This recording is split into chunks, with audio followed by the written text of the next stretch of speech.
Hey everyone, I'm Mike from the channel Mike Brick Stop, and this is episode 2 of my LEGO custom minifigures. This episode was delayed a bit because I underestimated the time I had, but I think it was worth it at the end for how detailed these minifigures actually turned out. So today we are going to equip our wind gliders and fly straight down to Teyvat in the world of Genshin Impact. Genshin Impact is an open world game that is filled with tons of unique stories and characters. The plot starts with you as the main character known as the Traveler, trying to explore all 7 nations of Teyvat to find your lost brother/sister depending on who you pick at the start of the game. I love playing the game and I'm looking forward to what they'll add in the next updates. In this episode we'll be looking at 3 minifigures and a very interesting build along with some extra accessories. So without any further descriptions, let's start with the first figure. The first figure we have is Aether. Aether is the male version of the Traveler that you pick at the start of the game.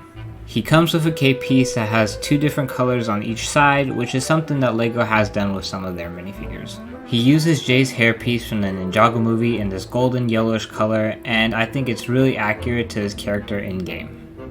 I really like how his torso and leg printing came out, and probably my favorite character I've ever drawn so far. His accessory is this regular LEGO sword piece that's meant to be dual molded, and in-game it's known as the Silver Sword. For the second minifigure we have is Lumine. Lumine is the female version of the Traveler that you can pick at the start of the game. She comes with a skirt piece that is very similar to Nia's from the LEGO Ninjago movie, and she has a custom hair piece that has that same golden yellowish color.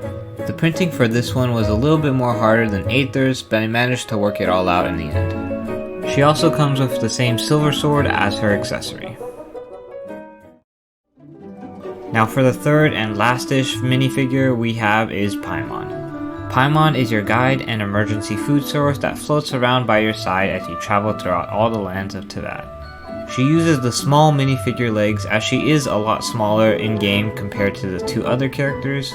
She comes with a custom cape in this dark blue color and a custom hairpiece that's dual molded with her iconic halo crown. Her printing was definitely the easiest out of the 3, but still very fun to draw. Now for the build we have none other than a statue of the 7. These pillars serve as waypoints on the map and have the ability to heal your characters if you stand right next to them. Now the reason I said last-ish minifigure before is because this build does use a minifigure head, torso, and dress piece, but it barely has any printing and it isn't anything too special. I used the same wing pieces that they used in the Chima sets, and there's a Technic ball piece for the center orb. I really like how this build turned out and the different techniques I used to piece it together. For all the extra accessories we have a traditional apple and carrot for cooking all sorts of unique dishes. There's also one of those explosive barrels that you can find at different heliotrope camps.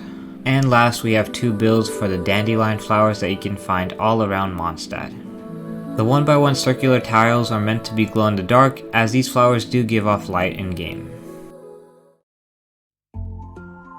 So initially I was supposed to do one of those big minifigure packs that LEGO has been making, but the pieces for the statue seemed a little too big for that, so instead I decided to make it into a $10 box set. I put in a lot of work to make this box look right, and this is the design that I ended up settling with. You got the 3 game characters on the right side of the box, the minifigures on the bottom right corner, as well as the 7 elements right next to them.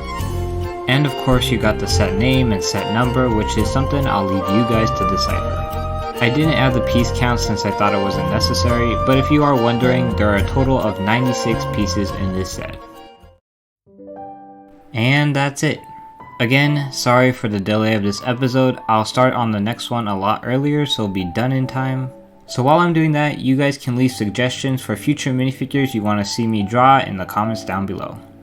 And with all that said, I guess I'll see you guys all in the next one.